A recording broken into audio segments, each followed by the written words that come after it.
हाँ, तो कैसे हैं आप लोग। उम्मीद है कि आप सब बहुत अच्छे होंगे। और इससे पिछले वीडियो में हम क्लास 12 का चैप्टर 1 का 2 लेक्चर पढ़ लिए थे। और पहला लेक्चर में हम बताए थे कि सम्मिश्र संबंध किसको बोलते हैं, सौतुल्य किसको बोलते हैं और संक्रामक किसको बोलते हैं। उसके बाद ये तीनों जो हो जाता था उसके बाद उसी को बोलते थे तुल्यता संबंध। और उसी पर हम उदाहरण दूसरा लेक्चर में किए थे। और आज के लेक्चर में हम 3 उदाहरण कर लिए थे पहला लेक्चर में। और आज में हम मतलब पहला और उसके बाद पांचवा और छठा हमारा उदाहरण छूट गया था, उसको आज हम देखते हैं। पांचवा देखते हैं। पांचवा में सिद्ध कीजिए कि पूर्णांकों के समुच्चय जेड में, जेड मतलब पूर्णांक, आर बराबर ए कोमा बी, यानी कि ए और बी में एक प्रकार का संबंध दिया गया है कि संख्या 2 जो है ने ए माइनस बी को विभाजित करती है। इस तरह से संबंध दिया गया है। द्वारा प्रदत्त संबंध एक तुल्यता संबंध है, इसको हमको सिद्ध करना है। तुल्यता संबंध सिद्ध करने के लिए हम क्या करते थे, पहले स्वतुल्य चेक करते थे, उसके बाद क्या करते थे, उसके बाद सम्मित चेक करते थे और संक्रामक चेक करते थे। जब ये तीनों हो जाता था तो वही हमारा होता था तुल्यता संबंध। ये हमारा एग्जाम की दृष्टि से भी बहुत ही वीवीआई क्वेश्चन है, इसको आप वीवीआई मान लीजिएगा। आइए इसको बनाते हैं। इसमें सॉल्यूशन में संबंध जो दिया गया है आर सच दैट जेड से जेड में संबंध दिया गया है, पूर्णांक से पूर्णांक में। और संबंध किस प्रकार का है, तो आर बोल रहा है कि ए कोमा बी जो है ना सच दैट ए और बी के बीच में कैसा संबंध है, तो संख्या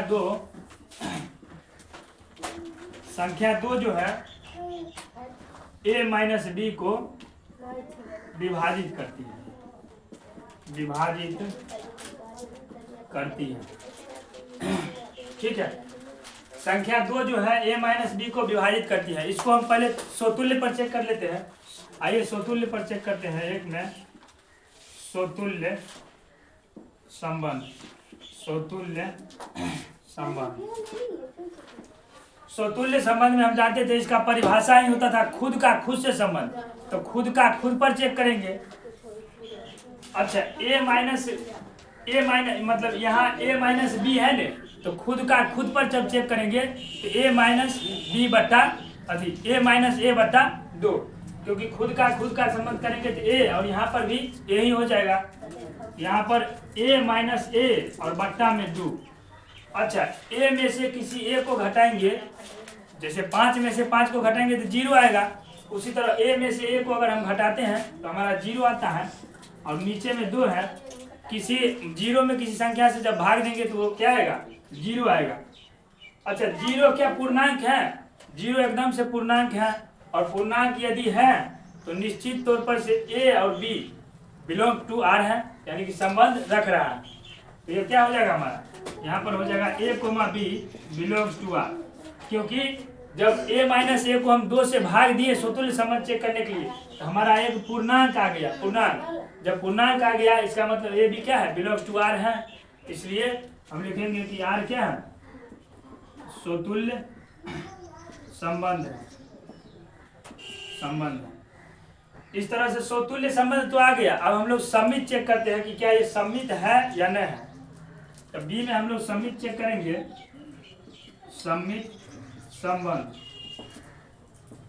सम्मित संबंध का परिभाषा क्या होता था कि यदि ए बी से परिभाषित है तो बी भी ए से परिभाषित होना चाहिए, यानी कि A comma B belongs to R है तो बी कोमा ए भी बिलोंग्स टू आर होना चाहिए। इसमें मानेंगे कि माना A comma B belongs to R. A comma B belongs to R होने का क्या मतलब है, इसका मतलब यही है कि संख्या 2 जो है ना ए माइनस बी को विभाजित करता है।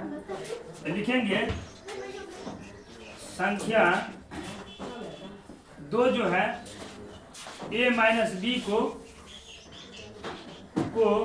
विभाजित करता है। अच्छा, संख्या 2 ए माइनस बी को विभाजित करता है, इसका मतलब हुआ कि ए माइनस बी बट्टा 2। विभाजित करने का मतलब यही हुआ, ए माइनस बी बट्टा 2 बराबर में कुछ न कुछ आएगा ही, क्योंकि जब स्वतुल्य में चेक किए थे यहाँ पर सेम टू सेम संख्या होने के कारण 0 आ गया था। लेकिन यहाँ पर तो हमको मालूम नहीं है कि ए माइनस बी बट्टा 2 बराबर होगा क्या, तो कुछ नहीं, इसको हमको के मान लेना है या K1 मान लीजिए। जहाँ पर हम जानेंगे कि अगर किसी पूर्णांक में से किसी पूर्णांक को घटाएंगे और उसको भाग देंगे तो कोई पूर्णांक ही आता है। तो लिखेंगे K1 जो है ना, K1 बिलोंग्स टू Z है, Z मतलब पूर्णांक से बिलोंग करता है। ठीक है, कि a माइनस बी बटा 2 बराबर K1 आया, यानी कि a comma B belongs to R है तो b कोमा ए भी बिलोंग्स टू R होना चाहिए, यानी कि b माइनस ए बटा 2 करने पर भी पूर्णांक ही आना चाहिए, क्योंकि a माइनस बी बटा 2 किए तो पूर्णांक K1 माने आया। तो b माइनस ए करेंगे, अगर इसमें माइनस हम कॉमन ले लेते हैं, माइनस इसमें कॉमन ले लेंगे a माइनस बी में, ये डायरेक्ट b माइनस ए हो जाएगा, क्योंकि b हो जाएगा यहाँ प्लस, ये माइनस है और ये यहाँ पर प्लस है तो ये माइनस हो जाएगा, बट्टा में 2 बराबर के K1 आया। ठीक है, इस माइनस को अगर इस साइड करते हैं तो हमारा आ जाएगा b माइनस ए बट्टा में 2 बराबर का माइनस का K1। किसी संख्या में या किसी पूर्णांक में माइनस लगा देंगे तो भी तो पूर्णांक ही रहेगा, यानी कि माइनस K1 है ना, ये भी कोई पूर्णांक ही आ गया। यहाँ पर ये भी लिख दीजिएगा माइनस K1 जो है बिलोंग्स टू Z है, K तो पूर्णांक है ही, उसके साथ साथ K1 भी पूर्णांक है हमारा। तो हम इस तरह से लिखेंगे कि संख्या 2 जो है ना b माइनस ए को भी विभाजित करता है। लिखेंगे संख्या 2 b माइनस ए को विभाजित करता है, विभाजित करता है। अच्छा, संख्या 2 b माइनस ए को विभाजित करने का मतलब ये हुआ कि b कोमा ए भी बिलोंग्स टू R है, b कोमा इस साइड लिखिएगा,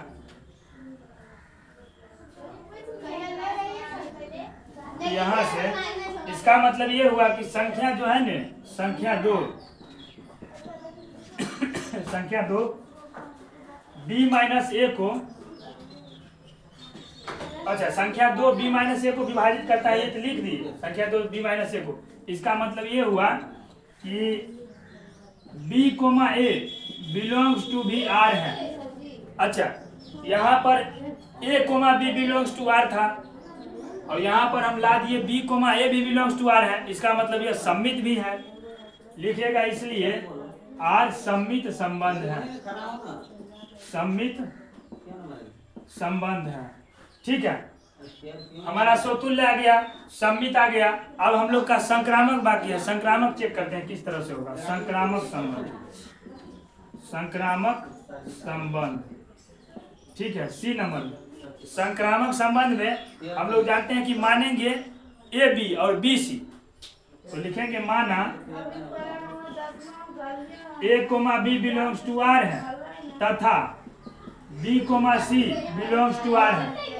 इसका मतलब इस सवाल के अनुसार क्या हुआ, इसका मतलब ये हुआ कि संख्या जो है ना, संख्या 2 b a माइनस बी को, संख्या 2 a माइनस बी को विभाजित करती है, विभाजित करती है तथा b या comma c belongs to R का मतलब क्या हुआ, तो संख्या 2 जो है ना b माइनस सी को भी विभाजित करती है तथा संख्या 2 b माइनस सी को विभाजित करती है, विभाजित करती है। विभाजित करने का मतलब ये हुआ कि संख्या 2 a माइनस बी को विभाजित करती है, इसका मतलब a माइनस बी बट्टा 2 बराबर, इसमें भी कुछ न कुछ हमको मानना पड़ेगा, क्योंकि हमको पता नहीं है कि इसमें संख्या आएगा क्या, इसलिए हम यहाँ पर मान लेंगे K1। ठीक है, K1 मान लिया तथा इसका मतलब क्या हुआ कि संख्या 2 जो है b माइनस सी को विभाजित करती है, इसका मतलब ये हुआ कि b माइनस सी बटा 2 बराबर में K2। इसको भी माने, यहाँ पर लिख दीजिएगा माना, माना, इसका भी लिख दीजिएगा माना। अच्छा, अब एक बात देखिए, यहाँ पर a माइनस बी बटा 2 बराबर K1 है ना, a माइनस बी रहने देते हैं, a माइनस बी बराबर 2 K1 कर दिए, इस 2 को उस साइड कर दिए। ठीक है, इसको समीकरण फर्स्ट मान लिया। अब इसको भी वही करेंगे, b माइनस सी बराबर 2 K2, 2 को इस साइड कर दिए, इसको मान लिए समीकरण सेकेंड।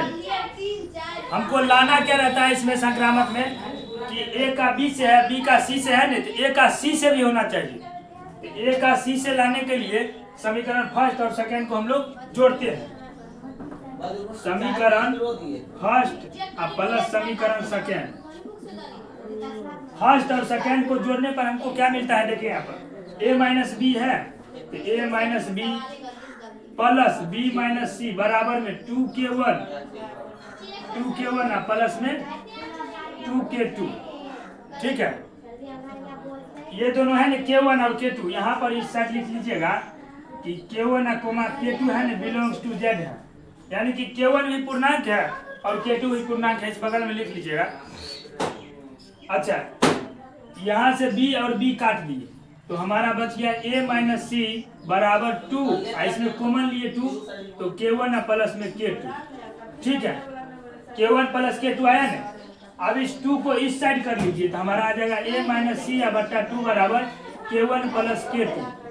हम जानते हैं कि दो पूर्णांक का जोड़ घटाव गुना भाग सब पूर्णांक ही आता है, इसलिए बस शर्त है कि जीरो नीचे में नहीं होना चाहिए। अच्छा, k1 प्लस k2 ये भी पूर्णांक ही आ गया तो बगल में लिख दीजिएगा कि k1 प्लस k2 जो है ना बिलोंग्स टू z है। यहाँ पर एक बात देखिए, पूर्णांक में हम लोग परिभाषित कर रहे थे, सिद्ध कर रहे थे तो a माइनस सी बटा 2 बराबर पूर्णांक ही कोई आया है। इसका मतलब ये हुआ कि संख्या 2 जो है ना a माइनस सी को भी बाधित करता है। a माइनस बी को किया, b माइनस सी को किया और लास्ट में a माइनस ए और सी को भी कर दिया। इसका मतलब ये संक्रामक भी है। तो लिखिएगा इसलिए लिखिएगा संख्या 2 जो है ना, संख्या 2 a माइनस सी को भी विभाजित करती है,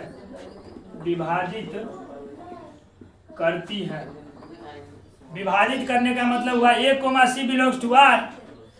लिखिएगा a, c belongs to r। a, c belongs to r आया, इसका मतलब क्या हुआ, ये हमारा संक्रामक भी आ गया। इस साइड लिख लीजिएगा, इसलिए इससे नीचा कि r एक क्या है, r एक संक्रामक संबंध है, संक्रामक संबंध है। अच्छा, हमको सिद्ध करना क्या था, तुल्यता संबंध। तुल्यता का परिभाषा होता है क्या, स्वतुल्य जो होगा, जो सम्मित होगा और जो संक्रामक होगा। अब तीनों निकाल करके देखिए, हमारा तीनों आ गया, इसका मतलब क्या हो गया कि हमारा ये तुल्यता संबंध भी है। इसलिए लिखिएगा यहाँ पर r एक तुल्यता संबंध है। आई होप कि उदाहरण नंबर आप 5 बहुत आसानी से समझ गए होंगे। हालांकि इसका लिखने का जो सीक्वेंस है ये आपको थोड़ा सा मतलब ज़्यादा रिवीजन कीजिएगा, प्रैक्टिस कीजिएगा, उसके बाद ये सब चीज़ अपने आप याद हो जाएगा कि आखिरकार इसका सीक्वेंस किस तरह से होता है, इसका क्वेश्चन किस तरह से बनता है। खास करके एक्सरसाइज 1.1 में सारा क्वेश्चन यही है, स्वतुल्य, सम्मित और संक्रामक ही। तो पहले उदाहरण आप ये सब देख लीजिएगा तो वो आसानी से बन जाएगा। और उसके बाद हम लोग क्वेश्चन नंबर उदाहरण नंबर अगले उदाहरण पर चलते हैं जो हमारा बचा हुआ है।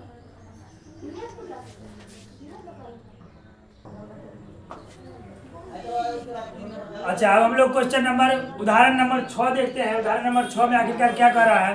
उदाहरण नंबर 6 में है, मान लीजिए कि समुच्चय a बराबर 1 2 3 4 5 6 दिया गया है, में r बराबर एक संबंध किस प्रकार से दिया गया है, तो a, b बोल रहा है और इस दोनों के बीच में किस तरह का संबंध बनेगा, तो a तथा b दोनों ही या तो विषम होगा, या तो विषम ही होना चाहिए या सम होना चाहिए। यानी कि दोनों के बीच में जो संबंध बनेगा या सम का सम से बनेगा और विषम का विषम से बनेगा। द्वारा परिभाषित एक संबंध है, सिद्ध कीजिए कि यार एक तुल्यता संबंध है। वही बात है, चेक करके देखना है।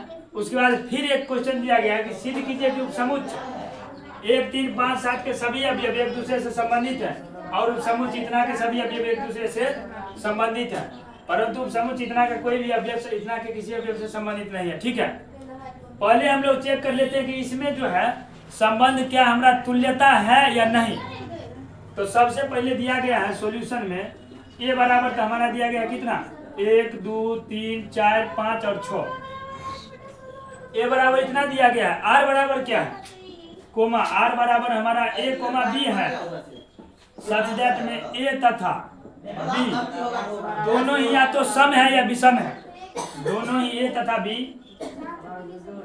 दोनों ही या तो सम है या विषम। अच्छा, इसका कहने का मतलब क्या हुआ वो हम समझाते हैं। देखिए, जैसे मान के चलिए यहाँ ए है, 1 2 3 4 5 6 ये हो गया, और एक और ये है 1 2 3 4 5 6। तो संबंध इसमें किस तरह से बनेगा? मान के चलिए ये हमारा ए है, बी है, तो जैसे एक क्या हो गया हमारा विषम संख्या हुआ ना, तो एक का या तो विषम संख्या 1 से होगा, एक का फिर 2 से नहीं होगा, क्योंकि 2 हमारा क्या हो गया, सम हो गया। फिर एक का या तो 3 से होगा, फिर एक का या तो 5 से होगा, 4 नहीं होगा, 4 हो गया सम संख्या। फिर एक का क्या होगा, 6 से भी नहीं होगा। इस तरह से है। 2 हमारा क्या हो गया, सम है, तो सम का सम से 2 का या तो 2 से होगा, 2 का या तो 4 से होगा, 2 का या तो 6 से होगा। मतलब इस तरह से इस छब्बों का संबंध दिया गया है। आखिरकार हम संबंध पहले रोस्टर फॉर्म में बना लेते हैं कि क्या क्या आएगा। आर बराबर देखिए, या तो 1 का 1 से संबंध होगा 1,1, या 1 का 3 से होगा 1,3, या 1 का फिर 5 से होगा, 1 का 6 से नहीं होगा। उसके बाद 3 का, पहले विषम का बना लेते हैं। 3 का या तो 3 का 1 से होगा, 3 का 1 से, या फिर 3 का 3 से, 3 का 3 से, या फिर 3 का 5 से होगा, क्योंकि हम पहले विषम का बना रहे हैं। उसके बाद विषम है 5, या 5 का 1 से होगा, या 5 का 3 से होगा, या 5 का 5 से होगा। विषम का ये हो गया जोड़ा। उसके बाद कोमा 2 पर करते हैं, या तो 2 का 1 से नहीं होगा, 2 का 2 से होगा, 2 का फिर 4 से होगा, 2 का 4 से, फिर 2 का 6 से होगा, 2 का 6 से। उसके बाद 2 का हो गया। अब हम लोग 4 देखते हैं, या तो 4 का 2 से होगा, या 4 का खुद 4 से होगा, या 4 का 6 से होगा। उसके बाद 6 का देखते हैं, 6 का या तो 2 से होगा, 6 का या तो 4 से होगा, या 6 का खुद 6 से होगा, 6 का 6 से होगा। मतलब इस तरह से इतना संबंध आया, सम का सम से, विषम का विषम से। अब हमको चेक करना है कि क्या ये स्वतुल्य, समित और संक्रामक है कि नहीं। तो स्वतुल्य चेक करते हैं। स्वतुल्य संबंध, स्वतुल्य संबंध का क्या होता था, खुद का खुद से होना चाहिए। 1 से लेकर के 6 तक अवयव है ना, 1 का 1 से, 2 का 2 से, 3 का 3 से, इस तरह 6 का 6 तक होना चाहिए। अगर 1 का 1 से, 2 से, 2 का 2 से, ये सब हो जाएगा 6 तक, तो इसका मतलब वो स्वतुल्य है। 1 का 1 से मिल गया हमको, 2 का 2 से मिल गया, 3 का 3 से मिल गया, 4 का 4 के, 5 का 5 से है, 6 का 6 से। क्लियर बात है कि ये क्या है, स्वतुल्य है हमारा। लिखिएगा डायरेक्ट इसमें, A, जो है ना बिलोंग्स टू आर है। For all value of a belongs to बड़ा ए, यानी कि बड़ा ए का जितना भी संबंध है वो बन रहा है, बिलोंग्स टू आर है। फॉर ऑल वैल्यू ऑफ कौन, बड़ी ए। ठीक है, इसलिए आर हमारा क्या हो गया, स्वतुल्य संबंध हो गया।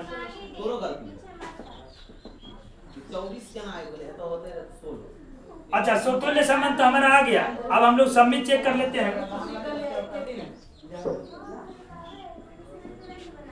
सम्मित संबंध, सम्मित संबंध में क्या होता था, ए का बी से तो बी का भी ए से। ठीक है, देखते हैं। पहले इसमें स्वतुल्य वाले को छोड़ दीजिए। 1 का 3 से है तो 3 का भी 1 से है। फिर 1 का 5 से है तो 5 का भी 1 से है। मतलब समझ लीजिए कि विषम का विषम से है, सम का सम से है, तो दोनों तो होबे करेगा। तो इसमें भी लिखिएगा कि A, B जो है ना बिलोंग्स टू आर है, तथा B, A भी बिलोंग्स टू आर है। और यहाँ पर लिख दीजिएगा A, B जो है ना for all value of A, B belongs to बड़ा ए, यानी ए और बी का जितना एलिमेंट है ना वो बड़ा ए से लिया गया। इसका मतलब ये होगा तो A comma B belongs to R हो गया, बी कोमा ए भी बिलोंग्स टू, इसमें आर मिलेगा ही। क्योंकि देख लीजिए 2 का 4 से होगा तो 4 का 2 से भी कहीं ना कहीं होबे करे। 2 का 3 का मान के चलिए 1 से है तो 1 का भी 3 से कहीं ना कहीं मिलवे करेगा। 3 का 5 से है तो 5 का भी 3 से मिलवे करेगा। इस तरह से मिलेगा ही।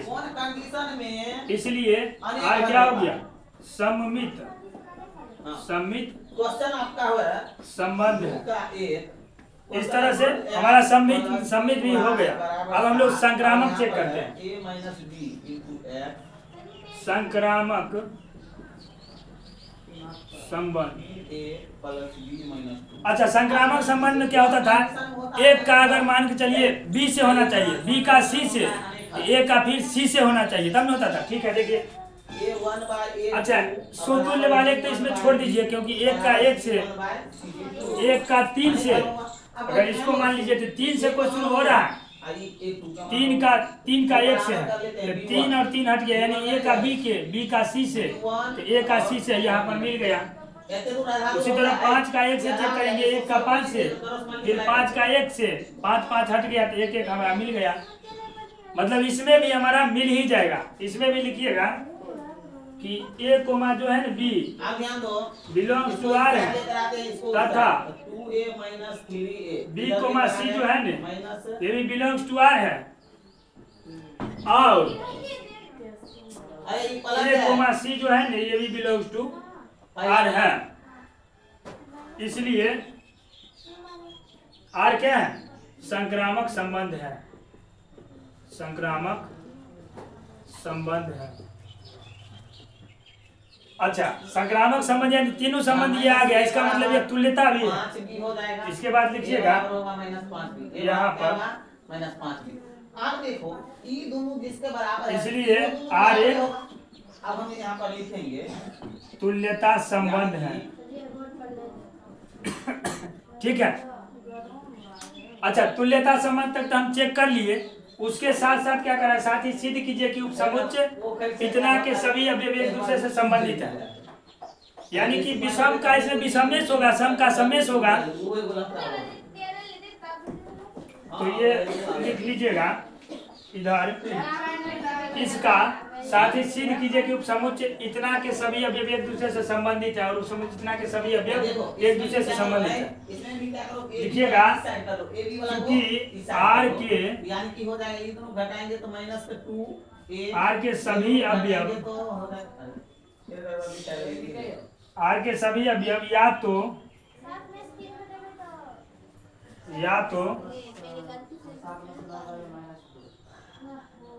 या लिखिएगा आर का सभी संबंध, आर का सभी संबंध या तो दो सम संख्या से है, सम संख्या से है, या तो दो विषम संख्या से, विषम संख्या से है। या तो क्या होगा, दोनों सम संख्या से या विषम संख्या से है। इसलिए इतना के सभी अवयव, इसलिए 1 3 5 7 या 2 4 6 के सभी अवयव एक दूसरे से ही संबंधित है, एक दूसरे से संबंधित है। या तो सम का सम से है तो सम का समेश होगा, विषम का विषम से है। ये सम का है तो इसका सब अवयव इसी से संबंधित होगा, और इसका ये सम है तो इसका इसी से संबंधित होगा कुछ न कुछ। तो हम लिख दिए कि आर का सभी संबंध जो है या तो दो सम संख्या से है या फिर दो विषम संख्या से है। इसलिए इतना का संबंध, इतना या इतना के सभी अवयव एक दूसरे से ही क्या है, संबंधित है। मतलब उसके बाद कह रहा है कि परंतु समुच्चय 1 3 5 7 का कोई भी अवयव 2 4 6 के किसी अवयव से संबंधित नहीं है। तो इसमें क्या लिखिएगा कि संबंध आर का कोई भी सम संख्या किसी भी विषम संख्या से संबंधित नहीं है, संबंधित नहीं है। यानी कि आर का जो संबंध है ना सम का कोई भी एलिमेंट जो है ना विषम से संबंधित नहीं है, तो निश्चित बात है कि इसका अवयव और इसका अवयव अलग अलग ही होगा। तो लिखिएगा विषम संख्या से संबंधित नहीं है, इसलिए 1 3 5 7 का कोई अवयव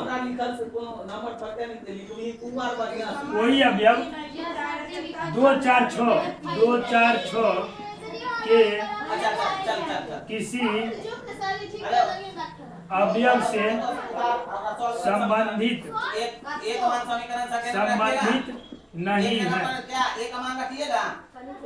इस तरह से हमारा क्या हो गया, एग्जाम्पल नंबर 6 आसानी से बन गया। आई होप कि ये भी आप लोग समझ गए होंगे। अब हम लोग एग्जाम्पल नंबर 1 सिर्फ बच गया है, वो भी देख लेते हैं। पहला वाला माइनस था। अच्छा, हमारा अब एक एग्जाम्पल बच गया, उसको भी आइए बना लेते हैं। एक एग्जाम्पल में है कि मान लीजिए कि ये किसी बालकों के स्कूल के सभी विद्यार्थियों का समुच्चय है, ठीक है। दर्शाइए कि R बराबर A, B such that A, B की बहन है। मतलब कह रहा है कि AB में किस प्रकार का संबंध है, A, B की बहन है। द्वारा प्रदत्त संबंध एक रिक्त संबंध है कि ये जो संबंध बताया गया है वो खाली संबंध है, 11वीं में हम पढ़ चुके हैं। तथा R डैश बराबर A, B such that A तथा B की ऊंचाइयों का अंतर 3 मीटर से कम है। तो 3 मीटर से कम है, ठीक है। द्वारा प्रदत्त संबंध एक सार्वत्रिक संबंध है। अब सवाल को एक बार ठीक से समझिए। करा कि मान लीजिए ये जो है ना किसी बालकों के स्कूल के सभी विद्यार्थियों का समूह है, यानी कि एक स्कूल है, उसमें खाली बालक है, मतलब लड़की नहीं है। फिर कह रहा है चेक करने के लिए कि R पर ये संबंध कीजिए कि A, B जो है ना A, B की बहन है। ये कभी हो सकता है जब स्कूल में सारे के सारे लड़के हैं तो लड़की उसमें कहाँ आ गया, कोई किसी का बहन हो नहीं सकता है। तो इसमें लिखिएगा सॉल्यूशन में कि R क्या है, संबंध बताया गया A, B such that A जो है ना B की बहन है, ठीक है। A, B की बहन है। तो इसमें लिखिएगा कि स्कूल में सभी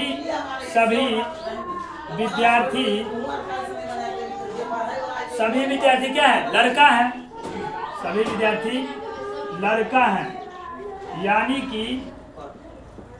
कि कोई भी लड़का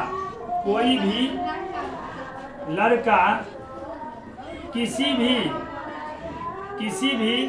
लड़के की बहन नहीं हो सकती,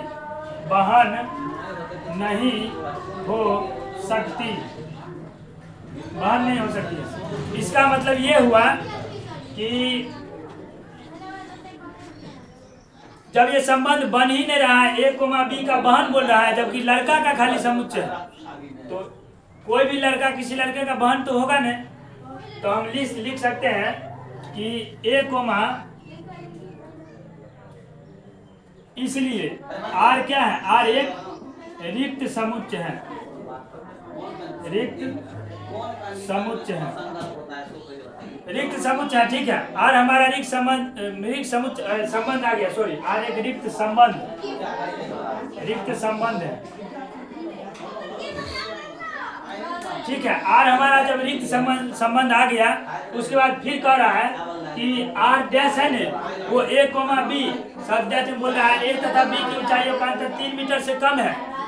अच्छा, कोई स्कूल है मान के चलिए, वहां पर बहुत सारा लड़का है, तो उसमें हर की ऊंचाइयों का कोई भी लड़का होगा, 2 के बीच के ऊंचाइयों का अंतर 3 मीटर से तो कम ही होगा, क्योंकि 3 मीटर 1 मीटर हमारा इतना होता है, 2 मीटर ये पूरा हो जाएगा, तो 3 मीटर में इससे भी ज्यादा होगा। इतना अंतर थोड़े होगा, इससे तो कम ही होगा न। तो हम लिख सकते हैं कि स्कूल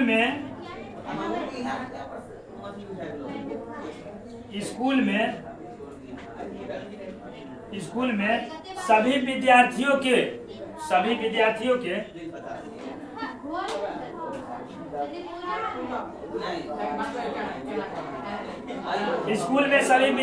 के ऊंचाइयों का